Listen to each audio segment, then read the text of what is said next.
తిరుమల ఆలయం కలియుగంలోనే నిర్మించారని అనుకుంటారు, కానీ తిరుమల కథ సత్యయుగంలోనే మొదలవుతుంది. ఈ కథ మొత్తం వరాహస్వామి నుండి మొదలవుతుంది. హిరణ్యాక్షకుడిని వరాహస్వామి హతమర్చి భూమిని భూదేవిని కాపాడతాడు.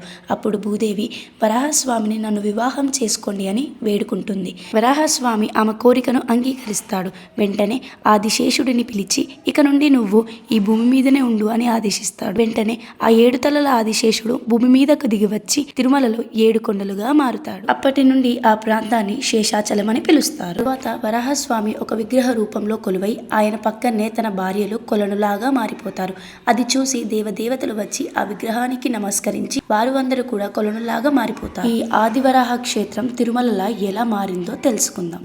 కలియుగంలో కృష్ణుడు ఆయన అవతారాన్ని ముగిస్తాడు. కలి రాక్షసుడు చాలా చెడ్డవాడు. రాజ్యాలలో దూరి మొత్తం ప్రజల బుద్ధులను మార్చేస్తాడు. అప్పటి నుండి కలియుగం మొదలవుతుంది. బ్రహ్మదేవుడు ఒకరోజు నిద్రిస్తుండగా ఆయన కలలో భూమి మీద ఉన్న ప్రజలందరూ పాపాలు చేసి నరకానికి వెళ్తున్నట్టుగా కల వస్తుంది.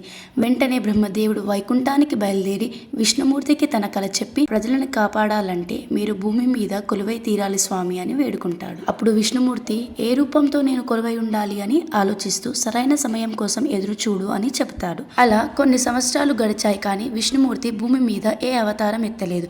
వాసుకి మీద పడుకొని లక్ష్మీదేవితో కాలి పట్టించుకుంటూ ఉండడం చూసిన బ్రహ్మదేవునికి చాలా కోపం వస్తుంది. విష్ణుమూర్తిని భూమి మీదకు రప్పించే బాధ్యత నీది అని బ్రహ్మదేవుడు నారదునికి చెబుతాడు. విష్ణుమూర్తి రావాలంటే అది కేవలం లక్ష్మీదేవికి మాత్రమే సాధ్యమని నారదుడు ఒక ఉపాయం వేస్తాడు. ఒక గొప్ప యాగం పూర్తి చేసిన బ్రాహ్మణుల వద్దకు నారాయణుడు వెళ్ళి ఇంత పెద్ద యజ్ఞ ఫలితాన్ని త్రిమూర్తులలో ఎవరికి సమర్పిస్తున్నారు అని అడగగా బ్రాహ్మణులకు అర్థం కాలేదు. భృగు మహర్షి ముందుకు వచ్చి ఈ ప్రశ్నకి నేనే సమాధానం తెలుసుకొని వస్తా అని త్రిమూర్తులను పరీక్షిస్తాను అంటూ వైకుంఠానికి వెళ్తాడు. మహర్షి బ్రహ్మదేవుడిని మరియు శివుడిని పిలుస్తాడు, కానీ వారు ఏమీ స్పందించరు. ఆయనకి కోపం వచ్చి తరువాత విష్ణుమూర్తి దగ్గరికి వెళ్తాడు, కానీ అక్కడ ఆయన కూడా స్పందించరు. మహర్షికి కోపం వచ్చి విష్ణుమూర్తి ఛాతి మీద కాళ్ళతో తంతాడు. భూమి అంతా కంపిస్తుంది. విష్ణుమూర్తి లేచి ఎంతో శాంతంగా మాట్లాడడం లక్ష్మీదేవికి ఏమాత్రం నచ్చలేదు. మహర్షికి ఉన్న కోపాన్ని అంతా విష్ణుమూర్తి తగ్గిస్తాడు.